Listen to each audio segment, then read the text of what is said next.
Hey everybody, Hoosier Jedi here with another review for you. This time talk about episode 10 of season 2 of Ultimate Spider-Man called The Man-Wolf. Now I admit, going into this episode I really wasn't expecting a lot. Man-Wolf is one of those characters that I just think is really so ridiculous that it's hard for me to muster up any enthusiasm towards the character. I mean, okay, astronaut turned into a werewolf by a moon rock. Okay, that's kind of a little tee-hee, but it's really, even for comic books, kind of a ridiculous idea. But here, Man-Wolf actually ends up being alright. Certainly not fantastic in any way, but alright. But anyway, we'll talk about him a bit more in a minute. Right now, let's just kind of get into what's going on here. First of all, the training simulation. I really don't have a whole lot to say about that, except simulation or not, no way the Juggernaut goes down that easily. Also, it's generally not such a great idea to try and take down the Juggernaut by trying to out-punch him. Okay, the Juggernaut can swing and take blows all the livelong day. If you want to take him down, usually you're going to have to think of something else. Now, granted, I'm sure there's probably exceptions out there and whatnot, but generally it is understood that is the standard way of dealing with the Juggernaut. Although I did really get a big kick out of the way they mentioned... Hold on a sec. You remember this that scene? When they mentioned life model decoys. Hello, you've reached the life model decoy of Tony Stark. Okay, yeah, he didn't say that while he was on the phone. He said that to Coulson. But do you remember that from Avengers? That was cool. That was smart. I liked that. Okay, now the other thing that I really liked was the Tri-Carrier. Now this is one of those things that were moments where I'm really reminded that Brian Michael Bendis, one of the longest running and easily one of the very best Spider-Man writers in the history of Spider-Man, is one of the main guys behind this show. The Tri-Carrier, you know, a shield carrier that can go into space, underwater, and of course operate in Earth's atmosphere. That's great. That's a brilliant idea. I love that idea. I don't know if they have Tri-Carriers in the comics. I've been a little bit out of the comics since I moved overseas, but this is an idea that really should be in the comics if it isn't already. It's perfect. It is exactly the sort of thing, the sort of elements that really should be in the show and should be in the comics. I mean, it's just a damn good idea. Anyway, speaking of stuff in the comics, I love hearing Peter refer to Nova as Buckethead. And of course, Buckethead is a long-time nickname that Nova's superhero friends have given to him. So, you know, a nice touch there. Now, I do have to complain about just how dumb the Spider-Man and the Amazing Friends... Well, no, this is really just on Spider-Man this time. When he gets to the moon and sees, like, hey, something really creepy's going on here, he wants to split up. And I like that Iron Fist even takes a moment to point out, is this really such a good idea? I mean, you look at this as like, Peter, have you not watched a science fiction or a science fiction horror movie, or just a plain old horror movie at any time? Did you miss Cabin in the Woods? And if you did, that's a real shame, because Cabin in the Woods is a really good movie. But it's just like, really, Peter, you honestly think in this situation this is a good idea? I mean, yeah. Terrible, terrible leadership on Peter's part there. Points to Iron Fist for catching that. So anyway, we also get to meet John Jameson. Again, a character that I really don't have a huge opinion about one way or the other. I think most people are probably going to be familiar with John Jameson when he was played by some dude in Spider-Man 2. I think he had, like, basically what? You can count the number of lines that guy had on your hands and still have fingers to spare. So, you know, nothing really to say about John Jameson.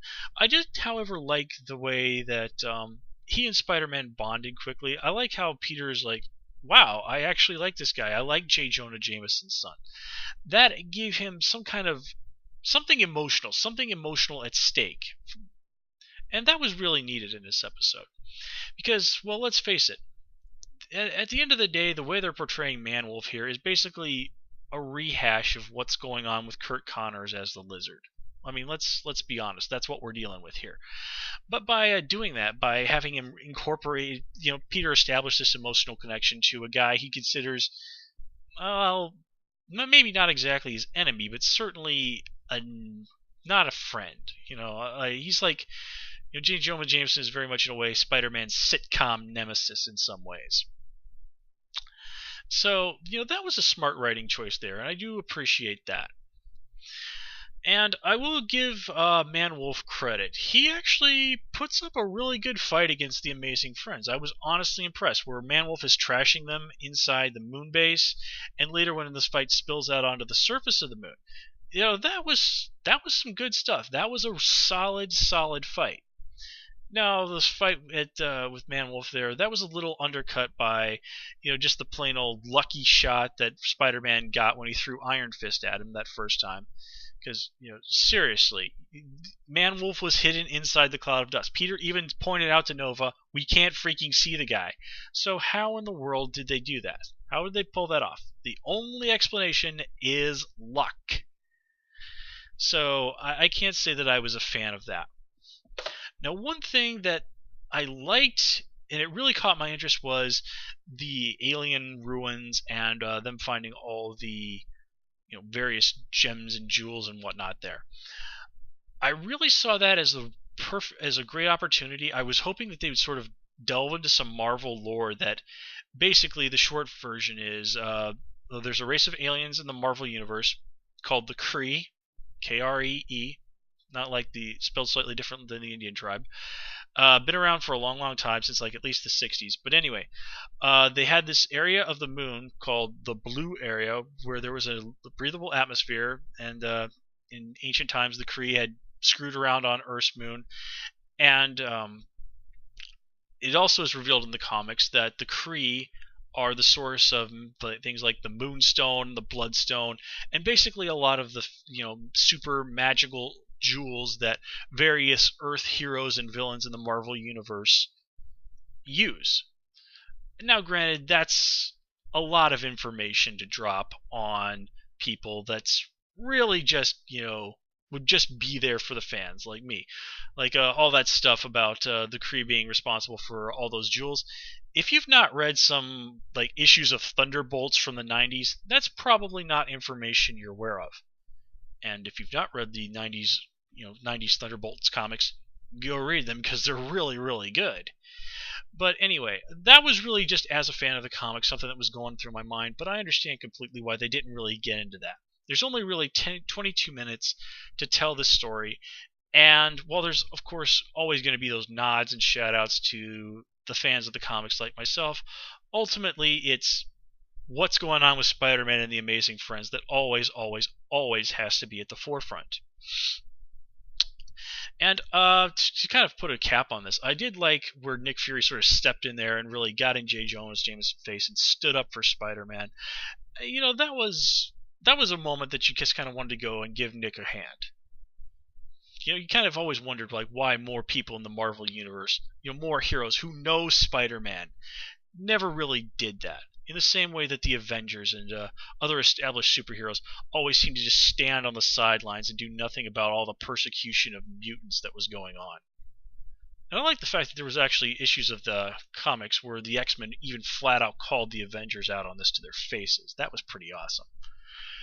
Anyway, folks, as I said, this episode was surprisingly good. Certainly not the greatest episode of the series. Definitely better than I was expecting. At the end of the day, this was, to me, 22 minutes of my time well spent. This was just a fun episode, and I don't really think you could realistically ask for more than that. Anyway, everybody, that's what I got for you this time around. As always, please comment, rate, and subscribe, and of course you can follow me on Twitter at HoosierJedi. Until next time, take care and have a good one.